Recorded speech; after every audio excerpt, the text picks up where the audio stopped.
The role of Lennox Smith and the Morvant Laventil Improvement Organization, MLIO, in the aftermath of the July 1090 attempted coup, as recorded by the Commission of Inquiry into the 1090 coup. On December 14, 2011, Mr. Lennox Smith, the head of the Morvant/Laventil Improvement Organization, MLIO, gave evidence. He was aged 34 in 1990.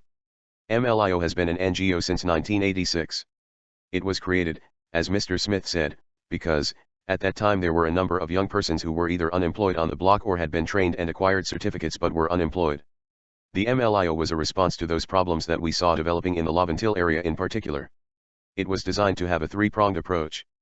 At page 2.168, Mr. Smith said that this approach involved I. Education and training. 2. A social intervention initiative, including the provision of food and social amenities, and 3. Creation of employment opportunities. Fundamentally, it was a community-based organization treating with the youth, the family, the neighborhood, and the entire community. It believes that the solution of community problems must come from and ultimately be resolved by members of the community itself. At page 333, MLIO's response to the events of July 1992.169. Mr. Smith said that, arising from the chaos and looting, MLIO decided to form a task force, firstly because we knew that many of the persons who staged that insurrection would have been from Laventil and, secondly, we wanted to demonstrate that not all of Laventil are of that ilk. At paragraph 2.170, he said that they believed as well, that the restoration of democracy and the assault on our parliament and our elected leaders deserved a response that would in essence demonstrate to the national community that all of us are not of that view, that it is the minority that engaged in that kind of undemocratic behavior.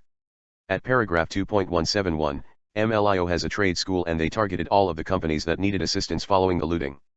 They used the welding department of MLIO to do repair work at the companies which had sustained damage. The work was done gratis, but Mr. Smith put a value on it in the region of $900,000. Clean up a parliamentary chamber. At paragraph 2.172, MLIO's next act of philanthropy was to offer to clean up the parliamentary chamber voluntarily. They wrote to the Speaker of the House of Representatives. He gave permission. Mr. Smith described the scene that awaited the task force. At page 334, the room was dark, there was no electricity and the stench of death, rotting blood, and urine in glasses, sour flies and that type of thing.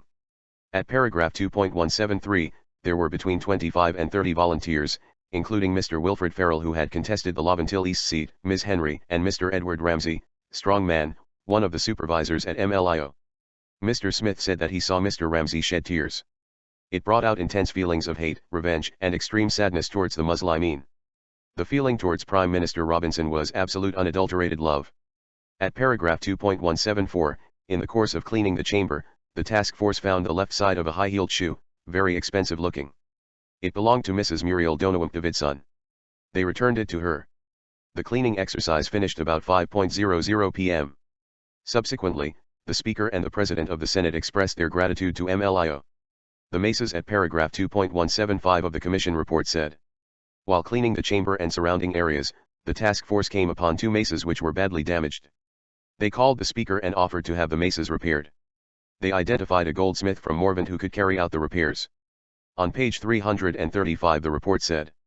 The maces were sent to Wadalima, the goldsmith's place of work, and were duly repaired. The cost of repair was borne by MLIO's membership and donations solicited by MLIO. Within about 2 weeks the maces were repaired.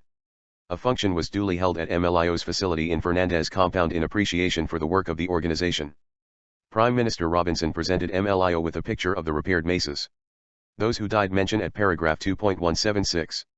In addition to SRP Solomon McLeod who was murdered at the entrance to police headquarters and Leo Davignes who was shot in the parliamentary chamber but died later at hospital, the Commission received evidence that the other persons following were killed within the precincts of Parliament. ASP Roger George. Estate Constable Malcolm Vicentat. George Francis. Arthur Guy Seppi. Helen Lavia. Lorraine Caballero. Mervyn Teague. Party 2 of the report refer to Special Medal of Honor. Paragraph 11.176 said. The government should mint a special medal to be awarded to persons who rendered exceptional service or displayed bravery during and immediately after the insurrection but who have not previously been recognized appropriately. In this regard, the Commission recommends for favorable consideration the following persons and organizations. Dr. Emmanuel Hossein. Rear Admiral Richard Kelshall and the Coast Guard. Mr. Jones P. Madeira. Mr. Dennis McComey and the 5 persons who kept Radio 610 on air during the insurrection. The hostages at the Red House and at TTT 1230. Canon Nolly Clark. Han. Winston Tukuran. Mr. Emmanuel Carter. The Cadet Corps. Mr. Aloy Leakey. Dr. Romesh Mutu. Mr. Tim Lampkin. Mr. Jensen Fox. Mr. Mervyn Telfer. Water and Sewerage Authority. Trinidad and Tobago Electricity Commission. Morvant/Lovantil Improvement Organization, MLIO.